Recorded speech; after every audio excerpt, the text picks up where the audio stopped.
Boas pessoal, sejam bem-vindos a mais um vídeo. Eu sou João Santos e hoje vou-vos contar a história de uma das mais famosas iguarias do Natal português e europeu. O Bolo Rei. Sim, ouviste bem, o Bolo Rei tem toda uma história por trás, muito interessante, que eu te vou passar a contar neste vídeo. Ora bem, Bolo Rei e iguarias doces fazem as delícias de todos nós na época das festas do Natal e do Ano Novo. E eu vou-te passar a explicar toda a história do Bolo Rei. Ora bem, como nós todos sabemos, não é possível falar em doces típicos de Natal sem falar do Bolo Rei. Aqui a questão será: haverá mesmo em Portugal um doce mais típico do que o Bolo Rei? É verdade, por falar nisso, caso vocês tenham conhecimento de uma receita que seja típica de outra zona do país que não seja da minha, ou mesmo da minha zona do país, podem escrevê-la aqui em baixo nos comentários e descrevê-la. E até quiçá até mandar fotos. Podem fazer tudo isso, estejam à vontade. Ora bem, por trás deste bolo existe uma simbologia com cerca de 2000 anos de existência. Isto é, há toda uma simbologia interligada entre o bolo rei e o nascimento do menino Jesus. E como vocês também já vão ver a seguir, e os presentes que foram oferecidos pelos reis magos ao menino Jesus. E então a lenda diz assim: que o bolo, ou a lenda diz que o bolo representa os presentes que os três reis magos deram ao menino Jesus a quando do seu nascimento. A côdea simbolizou ouro, como vocês todos já devem ter visto. A côdea é bastante dourada e simboliza o ouro que foi oferecido ao menino Jesus pelos três reis magos. As frutas cristalizadas e secas representam a mirra, outro dos presentes oferecidos ao menino Jesus, que é aqui representada pelas frutas cristalizadas e secas, e o aroma do bolo simboliza o incenso, aquele cheirinho bom a bolo rei, simboliza o incenso que foi oferecido ao menino Jesus. Desta vocês não sabiam, pois não? Mas agora a questão põe-se: de onde é que surgiu esta tradição de fabricar bolos reis e tudo mais? Vamos perceber um bocadinho melhor. Ora bem, a origem do bolo rei remonta ao tempo dos festejos romanos ao deus Saturno. Os romanos eram um povo politeísta e, como tal, acreditavam na existência de vários deuses, entre eles o deus Saturno. E durante as festas que eles realizavam para venerar, obviamente, o seu Deus, como nós hoje em dia aqui fazemos com santos e tudo mais, estes tinham por hábito eleger o rei da festa durante os banquetes comemorativos, o que era feito colocando uma fava seca, que era o símbolo da fecundidade na altura. Eles queriam eleger o rei da festa, isto é, a pessoa principal da festa, e para isso metiam uma fava seca, colocavam uma fava seca, que era o símbolo da fecundidade, numa doce torta redonda. E que quem achasse se convertia no rei da fava ou rei da festa. Pronto. A Igreja Católica aproveitou o facto daquele jogo pagão ser característico do mês de dezembro e decidiu reconvertê-lo e relacioná-lo com a Natividade e com uma Epifania. A primeira das quais ficou conhecida como Dia de Reis, ou seja, com os dias 25 de dezembro e 6 de janeiro. Isto é, o bolo rei. Aqui em Portugal até é mais a tradição consumir o bolo rei no dia de Natal do que no dia de Reis. No dia de Reis é mais em Espanha, que até as crianças recebem os presentes e tudo mais. No consumir o bolo rei no dia de Reis é mais em Espanha, penso eu. Mas, caso haja regiões onde a tradição seja diferente, estão à vontade para colocar aqui em baixo nos comentários. E então, a influência da Igreja Católica na Idade Média determinou que esta última data, ou seja, dia 6 de janeiro, dia de Reis, fosse simbolizada por uma fava introduzida num bolo, mas cuja receita se conhece atualmente. Isto é, a Igreja Católica queria, durante a Idade Média, que a data do dia de Reis, 6 de janeiro, fosse assinalada com um bolo que tivesse uma fava por dentro. Só que hoje em dia não se conhece a receita. E, contrariamente ao que muita gente pensa, a tradição surgiu em França, no tempo de Luís XIV, para as festas do Ano Novo e do Dia de Reis. A tradição do bolo rei atual, como nós o conhecemos atualmente, surgiu em França, na época de Luís XIV, que foi o rei mais absoluto de sempre, que governou em França, e foi um doce concebido para as festas do Ano Novo e do Dia de Reis. No entanto, com a Revolução Francesa em 1789, a iguaria foi proibida por causa do seu nome. Isto é, a iguaria foi proibida por causa do bolo rei simbolizar o rei é uma pessoa que tem um poder supremo. E então a Revolução Francesa e ideais de igualdade e ainda haver um bolo rei não fazia muito sentido. Mas, infelizmente para nós, como o negócio era rentável, os pasteleiros continuaram a confeccioná-lo sob o nome de Gâteau de Sans-Culotte. Os sans-culottes eram a facção pobre da Revolução Francesa. Caso queiram saber mais desta revolução, vejam aqui os vídeos que eu tenho no meu canal. Os sans-culottes eram basicamente o povo, a camada popular da Revolução Francesa, e eles então decidiram fazer esse jogo e mudar o nome. Segundo esta tradição francesa, eram incluídos no bolo uma fava seca e um brinde de porcelana, normalmente uma figura da natividade do presépio. Aqui passou a haver dentro do bolo do rei uma fava e um brinde de porcelana. Um brindezinho pequenino, normalmente até sem valor. A quem calhasse a fava era considerado o rei ou rainha da festa, com direito a usar uma coroa de circunstância e poderia pedir um desejo, mas também deveria pagar o próximo bolo. Segundo a tradição francesa isto acontece. A quem calhasse a fava tinha direito até a usar uma coroa só para andar na festa e tudo mais, e tinha direito a pedir um desejo, por exemplo para que a vida lhe corresse bem, lhe fosse correndo, mas também por outro lado, também deveria arrecadar com os custos do bolo do próximo ano.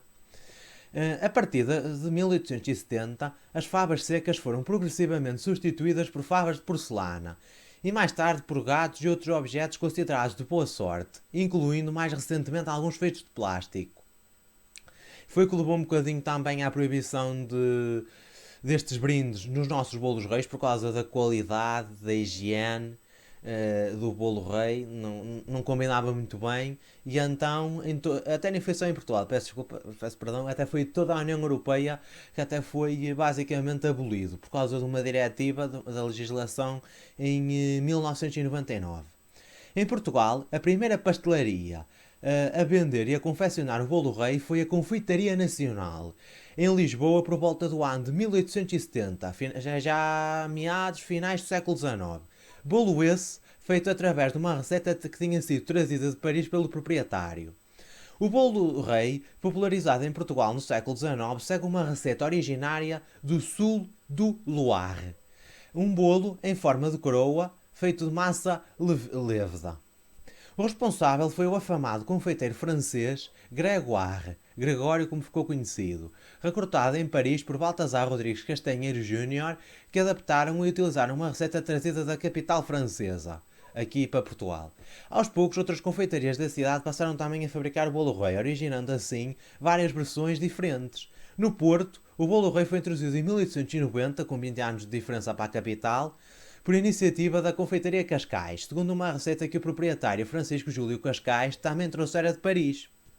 Ou seja, Paris era basicamente a fornecedora de receitas do bolo reis para praticamente o mundo inteiro, até para Portugal. Com a proclamação da República em 5 de outubro de 1910, a existência do bolo rei ficou em risco por causa do nome conter a palavra rei. Aconteceu um bocadinho o que aconteceu com a Revolução Francesa em França. De acordo com a lógica vigente, deixando este símbolo, o rei, de existir na hierarquia nacional, também no nome do bolo deveria ser alterado. Os pasteleiros ou confeiteiros, partindo mais uma vez do princípio de que negócio é negócio e política é política e que não se devia deixar o negócio rentável, continuaram a fabricar o bolo sob outra designação. A Confeitaria Nacional chamou-o de Bolo Nacional. Muitos chamaram-lhe Bolo de Natal ou Bolo de Ano Novo. E alguns menos imaginativos deram-lhe o nome de Ex-Bolo Rei. Pronto, é um nome válido na mesma, mas em todo caso realmente deviam estar a passar por uma crise de imaginação. Descontentes com estas designações, alguns republicanos criaram outras denominações como Bolo Presidente, Bolo Republicano ou mesmo Bolo Arriaga, em relação ao primeiro presidente da República Portuguesa, que foi Manuel da Arriaga. O bolo rei, contrariamente ao que se pensa nos últimos anos, pode continuar a ser confeccionado e comercializado como manda a tradição, com brinde e fava, desde que se obedeça aos requisitos previstos pela legislação em 1999, que começou as restrições. Isto é, os bolos reis ainda podem continuar a ter na mesma o brinde e a fava seca, mas têm é estar dentro daquelas diretivas da lei de 1999. Ainda existe ainda uma tradição proveniente de França que consiste em comer 12 bolos reis entre o Natal e o Ano Novo. Deixo aqui o desafio aos corajosos: comer 12 bolos reis entre o Natal e o Ano Novo. A fava, reza outra lenda, era amaldiçoada pelos sacerdotes egípcios que a viam como alojamento para os espíritos. É considerado o elemento negativo, representando uma espécie de azar, tendo quem a encontra duas opções segundo a tradição: assumir o pagamento do próximo bolo ou correr o perigo de engoli-la. Isto é, segundo algumas teorias e tudo mais, a fava foi amaldiçoada por sacerdotes egípcios que determinaram que a sentença devia de ser das duas uma: ou pagar o bolo do ano seguinte ou então engoli-la. E em ambos os casos, isto não é assim nada de muito bom, tanto pagar, embolsar o dinheiro, como engoli-la. Eu pessoalmente acho que preferia pagar o bolo rei do ano seguinte, muito sinceramente. Por sua vez, o brinde era colocado no bolo com o objetivo de presentear os convidados com quem se partilhava o bolo. Havia quem colocasse nos bolos pequenas adivinhas complicadas, por sinal, mas cuja recompensa seria meia libra de ouro. Isto é, havia aquelas pessoas que colocavam no meio dos bolos reis um papelinho com uma adivinha. E essa adivinha chegava a valer meia libra de ouro. É uma tradição que devia ser transportada para aqui para Portugal e que ainda se devia manter. Porém, outros incluíam propositadamente moedas de ouro na massa, por uma forma requintada de agradecimento, como se o próprio bolo não chegasse. Isto devia ter mesmo chegado aos nossos dias. Moedas de ouro dentro da massa do bolo rei era algo mesmo hilariante. Assim, o bolo rei atravessou com êxito os reinados de Dom Luís I, Dom Carlos e Dom Manuel II. Sendo ainda de referir que a Confeitaria Nacional, devido à grande qualidade dos seus produtos, recebeu em 1873, do rei Dom Luís I de Portugal, o albará que a tornava fornecedor oficial da Casa Real. Foi durante muitos anos a pastelaria oficial que forneceu a Casa Real portuguesa, condição essa que se manteve até a implantação da República em 1910. Este bolo ganhou inúmeros prémios, esta confeitaria ganhou inúmeros prémios durante todo o século XIX e mesmo hoje em dia continua a estar entre as pastelarias mais famosas da capital portuguesa. E agora, só como curiosidade para acabar, estes bolos foram proibidos de confeccionar em França a partir de 1711 devido à fome que alastrava, servindo a farinha apenas para o fabrico de pão. No entanto, só em Paris esta lei se cumpriu. Em toda a França a tradição manteve-se. Isto é, como em Paris já estavam mais apertados por causa de não ter ali produção dos cereais para fazer a farinha, eles proibiram até que se fizesse os bolos reis, que era para guardar a farinha para o pão. E foi este mais um vídeo, pessoal. Espero que tenham gostado. Fuzilem o botão de like, pois isto deu imenso trabalho. Foi uma pesquisa mesmo muito rigorosa de informação para vos entreter aqui um bocadinho. Caso desejo-vos com este vídeo um Feliz Natal a todos vocês, a todos os meus inscritos e a todos aqueles que veem regularmente os meus vídeos, a todos vocês, um grande abraço virtual, agora em tempos de pandemia. Eu não sei se ainda vou voltar a postar outro vídeo antes do ano novo, mas provavelmente sim. Mas caso não o faça, também deixo já aqui os desejos de boas entradas para todos vocês que estão aí desse lado e vejo-vos no próximo vídeo. Tchau e até à próxima!